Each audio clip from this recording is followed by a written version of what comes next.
नमस्कार, मैं हूं पंकज झा।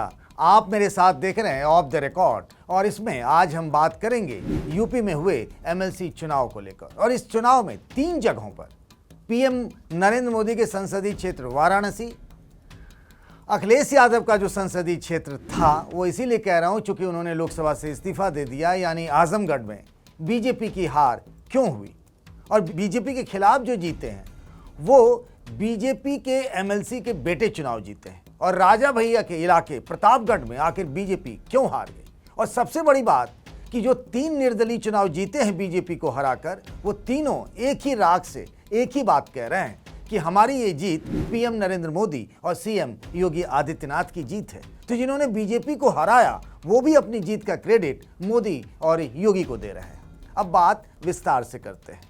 यूपी में विधान परिषद की 36 सीटों के लिए चुनाव हुए और इसमें से 9 पर निर्विरोध ही बीजेपी की जीत हो गई। यानी उन लोगों के खिलाफ किसी भी पार्टी ने या फिर निर्दलीय ने अपना पर्चा ही नहीं भरा। और इसके पीछे भी खेल होता है। खेल ये होता है कि चुनाव में क्यों जाएं, क्यों पैसा खर्च करें, तो उससे पहले ही ऐसे हालात बनाए जाते हैं जुगाड़ की टेक्नोलॉजी से कि सामने जो उम्मीदवार पर्चा भरने जाता है उसको समझा बुझा के किसी तरीके से रेस से बाहर कर दिया जाता है। तो 9 सीटों पर बीजेपी की पहले से निर्विरोध जीत हो गई थी। पहले ये जान लें कि ये जो चुनाव होता है वो क्यों होता है और कैसे होता है।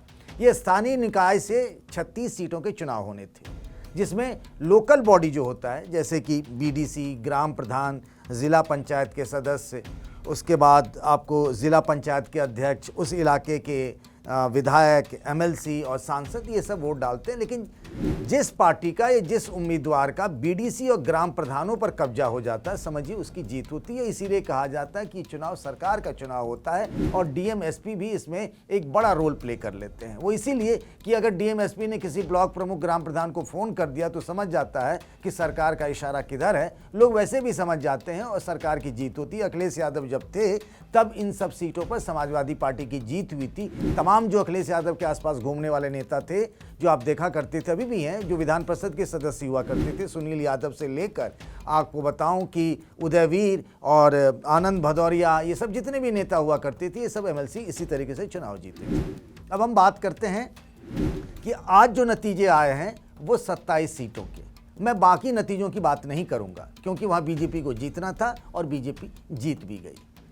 समाजवादी पार्टी का खाता नहीं खुला, कम से कम अपने मतलब आजमगढ़ और इटावा जैसे इलाकों में तो कम से कम समाजवादी पार्टी को जीतना चाहिए था, लेकिन वो मैनेजमेंट करने में फेल रही। हालांकि वोट डालने के लिए तो खुद अखिलेश यादव, मुलायम सिंह यादव और परिवार के बाकी लोग भी सफाई गए हुए थे।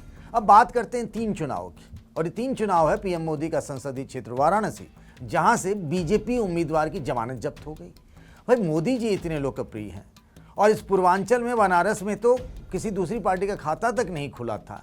और ये जो विधान परिषद का चुनाव हुआ उसमें बीजेपी ने यहाँ से सुदामा पटेल को उम्मीदवार बनाया था और साथ ही यहाँ से निर्दलीय जो हैं वो बाहुबली नेता हैं ब्रजेश सिंह, उनकी पत्नी अन्नपूर्णा देवी, दोनों ने नामांकन का पर्चा भरा था। बाद में ब्रजेश सिंह ने वापस ले लिया और अन्नपूर्णा अकेले ही मैदान में रह गई। अन्नपूर्णा इससे पहले भी एमएलसी रह चुकी हैं, उनके पति ब्रजेश सिंह भी एमएलसी रह चुके हैं और अन्नपूर्णा और इनके बीच में मुकाबला हो गया सुदामा पटेल के बीच में। सुदामा पटेल शुरुआत से कहते रहे कि भाई मुझे बचा लो, मुझे बचा लो, मुझे बीजेपी का कोई लोकल नेता या कार्यकर्ता सपोर्ट नहीं कर रहा है। लेकिन जो वो कह रहे थे ठीक वही हुआ। चुनाव में उनकी जमानत जब्त हो गई, उनको 170 वोट मिले और उनकी जमानत जब्त हो गई। समाजवादी पार्टी यहाँ दूसरे नंबर पर रही और अन्नपूर्णा देवी भारी बहुमत से, भारी वोटों के अंतर से चुनाव जीत गई। अब यहाँ पर यही सवाल उठता है कि आखिर बीजेपी हार क्यों गई। और सब एक ही बात कह रहे थे। मैंने जितने भी बीजेपी के नेताओं से बातचीत की, सबने कहा सुदामा पटेल तो ना जीत रहे हैं भाई, तो बीजेपी को उम्मीदवार हार कैसे गया, आखिर ये कौन सा मैकेनिज्म है। और सुदामा पटेल चुनाव हारने के बाद बोले कि मुझे तो लोकल नेताओं ने हरा दिया, मुझे तो केंद्रीय नेतृत्व का आशीर्वाद था। तो ये लोकल नेता हैं कौन और वो क्या इतने ताकतवर हैं जो बीजेपी के संगठन से ऊपर चले जाते हैं। उनका जो एक तरीके से फैसला है वो क्या, वो इतने मनवड़ हो गए हैं कि पार्टी के खिलाफ जाकर काम कर सकते हैं।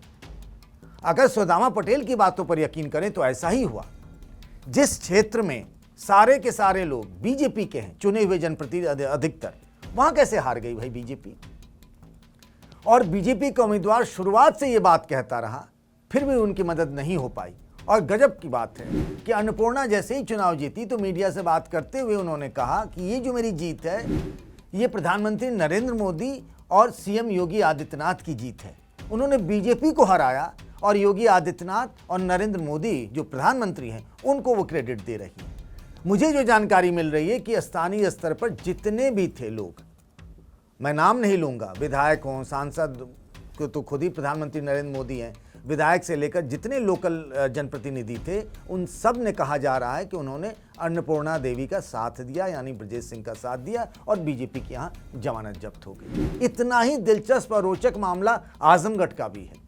आजमगढ़ में तो और ही हद हो गई। वहाँ बीजेपी ने अरुणकांत यादव को अपना उम्मीदवार बनाया। वो समाजवादी पार्टी के विधायक रमाकांत यादव के बेटे हैं। 2017 में वो विधायक भी बने बीजेपी से।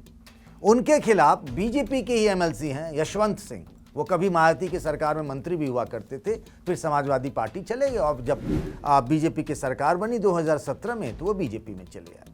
वो एमएलसी भी हैं। उन्होंने अपने बेटे विक्रांत सिंह को चुनाव लड़वा दिया, मतलब बीजेपी के खिलाफ उन्होंने चुनाव लड़वा दिया और उसके बाद उन्हें पार्टी ने 6 साल के लिए निकाल दिया, यशवंत सिंह को। देखिए, पार्टी से हमारा लगाव उतना नहीं है। मेरा लगाव तो मैं चंद्रशेखर जी हमारे राजनीति के आदर्श हैं और उन्हीं के हम लोग आदर्श मान करके राजनीति करते हैं। भारतीय जनता पार्टी में आदरणीय योगी आदित्यनाथ की ईमानदारी और उनकी निष्ठा और देशभक्ति से प्रभावित होकर ही मैंने अपनी सीट उन्हें दिया था। मुझे कोई मलाल नहीं है। पार्टी अपने हित में कोई फैसला की होगी, वह केवल मीडिया में और अखबारों तक ही रहा है। मेरे पास तो अभी तक आज के दिन तक नहीं पहुंचा है। लेकिन यशवंत सिंह खुलकर साथ देते रहे अपने बेटे का। यही नहीं, स्थानीय स्तर पर जितने भी बीजेपी के नेता और कार्यकर्ता थे, सब ने साथ दिया। किसका? विक्रांत का। कोई अरुणकांत के साथ खड़ा नहीं रहा और यहां भी बीजेपी की हार हो गई और निर्दलीय विक्रांत ही चुनाव जीत गए।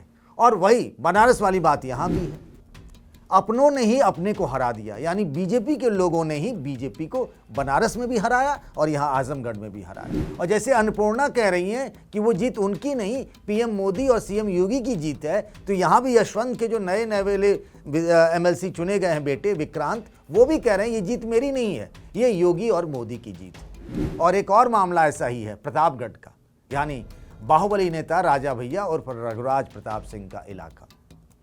अब अगर सरकार का चुनाव होता है तो सरकार चाहती तो यहाँ वो भी जीत सकती थी, लेकिन यहाँ जीत हुई उस इलाके के असली सरकार की, उनके इकबाल की, यानी राजा भैया के पराक्रम और उनके बाहुबल की। उनके चचेरे भाई गोपाल जी, जिनको लोग कहते हैं अक्षय प्रताप सिंह, वो 5वीं बार एमएलसी बन गए। राजा भैया का एक पार्टी भी है उनकी, जनसत्ता दल, और इस पार्टी के 2 विधायक भी हैं। मतलब जितने विधायक कांग्रेस के हैं उतने राजा भैया की पार्टी है। और बीएसपी से बड़ी पार्टी है आज की तारीख में। बीएसपी के पास तो 1 विधायक है, इनके पास 2 विधायक हैं। राजा भैया ने यहाँ से अपने चचेरे भाई गोपाल जी को चुनाव लड़वाया और यहाँ पर बीजेपी के हरिप्रताप सिंह जो हैं वो चुनाव हार गए और यहाँ भी जीत राजा भैया की हुई। और चुनाव जीतने के बाद उन गोपाल जी जो एमएलसी चुने गए हैं वो भी कह रहे हैं कि ये जीत सीएम योगी आदित्यनाथ की जीत है। तो गजब का कनेक्शन है। इन तीनों ही जो नेता चुने गए हैं एमएलसी, अन्नपूर्णा देवी बनारस से, विक्रांत आजमगढ़ से और अक्षय प्रताप सिंह ये प्रतापगढ़ से, ये तीनों जो जीते हैं वो जीतने का क्रेडिट बीजेपी के बड़े नेताओं को ही दे रहे हैं। तीनों एक ही बिरादरी से हैं। इस बात पर विवाद हो सकता है, कुछ लोग मुझे कुछ कहेंगे भी, पर ये है तो सच कि तीनों ठाकुर बिरादरी से हैं और तीनों निर्दलीय चुनाव जीते हैं। और ऐसा भी नहीं है कि आज ही इस नतीजे के बारे में लोगों को पता चला। जिस दिन ये हो गया कि अन्नपूर्णा के खिलाफ बनारस में सुदामा पटेल हैं बीजेपी के, लोगों ने ये मान लिया था जीतेंगे अन्नपूर्णा ही। वैसे ही आजमगढ़ में जैसे ही हो गया कि अरुणकांत यादव वर्सेस मुकाबला विक्रांत यशवंत के बेटे का है, उस दिन ये तय हो गया था कि जीतेंगे आखिरकार विक्रांत यशवंत के बेटे। वैसे ही प्रतापगढ़ की कहानी, मतलब रिजल्ट का पता लोगों को पहले से ही था कि हम बीजेपी लड़ने वाली नहीं है। तो ये भी बीजेपी, जिसका एक तरीके से जीत का रिकॉर्ड बनता चला जा रहा है, बढ़ता चला जा रहा है यूपी में, लेकिन चर्चा यही हो रही है कि आखिर बीजेपी इन 3 सीटों पर हारी तो कैसे हारी। आज के लिए बस इतना ही। अपना ख्याल रखिएगा। नमस्कार।